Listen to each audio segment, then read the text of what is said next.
Hello and welcome to Michael and Sam's resource on it's called GapMinder. Basically, just short, GapMinder is a website where you can upload graphs and show the kids. They're very visual graphs, and you can show a range of subjects. For example, today we'll be looking at economics and geography. So what we'll be doing is showing how to use the graphs and obviously examples relating to each subject, and also when to use it in the classroom. So give it some context and look at the benefits that it can have in the classroom. So just to start off with, we'll walk you through how to actually use the website. So it's pretty simple. It's called www.gapminder.org. You can Google it if you like, or you can just type that in. And there's actually a lot of resources and a lot of options and availabilities on this website. But the easiest way is if you go to GapMinder World at the top, which hopefully won't take too long to load in this regard. And it'll come up with basically a graph once it's finished initializing with two different axes. So it's a really effective tool in regards to using it for really a range of subjects. There's a lot of subjects that it provides a very strong visual representation of what actually takes place in the Okay, so one of the advantages of using GapMinder is it's very easy to use in the classroom. So even if you're not experienced or a technological person, then it's actually really easy to get your head around, and it'll not take you very long to learn at all. So as you can see, there's an X and Y axis. This obviously the X axis, and you can change whatever indices you want. As you can see, they're split up into energy, work, environment, so different sectors in terms of geography and economics. So you can adjust your X and Y axis depending on what content you're looking at. And yeah, as you can see, the Y axis is over here. So yeah, the same factors. So you have the choice, the teacher, to determine what you're looking at in order to get the content across in the most efficient way. As you can see on the right hand side, we've got the geographic regions. Obviously America is located in yellow, you've got the sub-Saharan Africa in blue, Australasia in red, and then parts of Europe and Asia in orange. But you can individually select countries, which is also really useful. For example, if you're looking at, say, Bangladesh or Australia, you can just single out Australia and see what sort of data comes out with for this country and how it's changed over time. So we'll just run through you an example. Just in this case, this is the one that comes up with first for GapMinder. It's income per person on the x-axis and life expectancy on the y-axis. So what you do is you just you get your cursor and start it at 1800. So obviously that's a long time ago. And as you can see, the lower the income per person, generally the lower the life expectancy. So obviously as a teacher, you expected this to change over time. So to start off with, maybe you can just press play and just let the students see what changes are happening. So if we then just click Australia, that will label Australia for us, which will highlight to the students maybe to focus on a certain area or a certain time which you're covering in class. And then say we're studying the world wars or something, you can then click something else. So Afghanistan, that might be interesting at this part of time,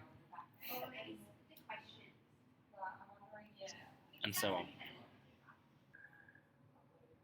Alright, so now we're just going to walk you through an example that you could use GapMinder for example, an economics classroom. So, as we've discussed, there's a lot of different items that you can put on each axis. We're going to stick with income per person, GDP, down the bottom, and we're going to focus particularly on exports of GDP on the y-axis. But there's plenty of options you could do under economy. As you can see, poverty, debt and trade, economic situation, all these different factors that's really useful. And we're going to assume that the context of this classroom is for the global financial crisis.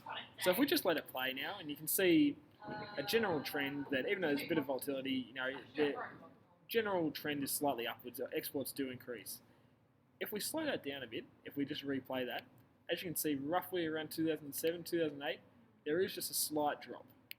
Now, As you can see, this is a perfect way to explain how the global financial crisis actually affected the world and affected all the countries in terms of, in this case, exports.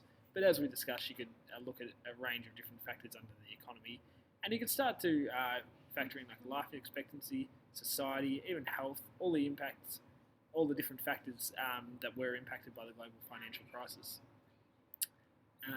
What you can also do is you can be tactical in how you actually deliver this content.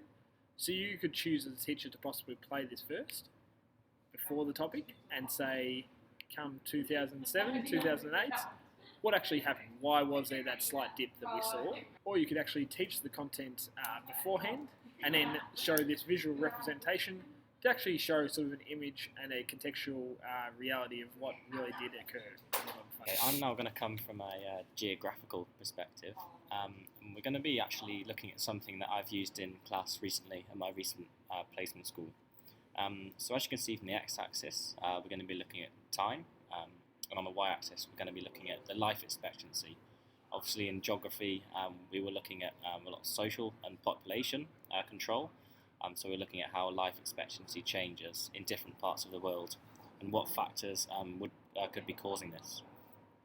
So what I did for the students was just I played the whole world, and I asked them to undergo some critical thinking and just come up with as many points as they could, looking at different colours and looking at the maps to see what they could come up with.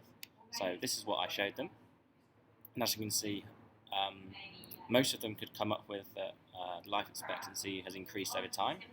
And then the higher level learners actually realised and related the continents such as Africa. Obviously their life expectancy is lower compared to the more Western countries. So what I then did is we were looking at a case study in Chad. So it was very easy. You just click Chad, and then as we said, that highlights Chad. So the students will be able to follow that throughout its path. So if I play it again, we can see Chad is obviously located in Africa, so that's most likely going to have a low life expectancy due to many factors such as disease, not a lot of access to clean water, high unemployment. So yeah, as you can see, that was from one extreme, and then I would keep Chad highlighted so they can relate it to another case study that we're using. I'm going to use the UK for this example, a Western country. So we just click UK as well. So we've still got Chad and the United Kingdom highlighted for the students to follow. So I'll play it again. And as you can see, this is why GapMinder is so good, I think. You can see the big contrast between the two countries. And while it's running, you can talk over it and you can pick up on what you've learned in class and relate it to what they're seeing on the screen. So another thing that you can do, and just as a bit of fun at the end of the lesson, I always like to include some fun aspects, because I had them on a Friday afternoon. So we used the last 10 minutes just doing something out of the ordinary. So what I tended to do as a little quiz and added a bit of competition into it is just pick any random country and ask them to predict how they might have formed. So I got them to come up on the interactive whiteboard and predict the path that they thought it would take. Obviously, I would want them to justify their reasons in order for them to undergo some higher order thinking. So just an example, I'd say, can anyone predict how Guatemala might have fared over the time period for their life expectancy? And then obviously they would draw it on the board. I would then press play, and the closest person to the correct path would then win, and they'd receive some sort of prize. It was just something different, and they seemed to enjoy it, and it added a bit of a competitive edge to it as well. Alright, so just in conclusion, you might be wondering why you would actually bother using GapMinder over, say, a textbook. Is it looking at the same R model? Is it simply just a substitution method and actually has the same information?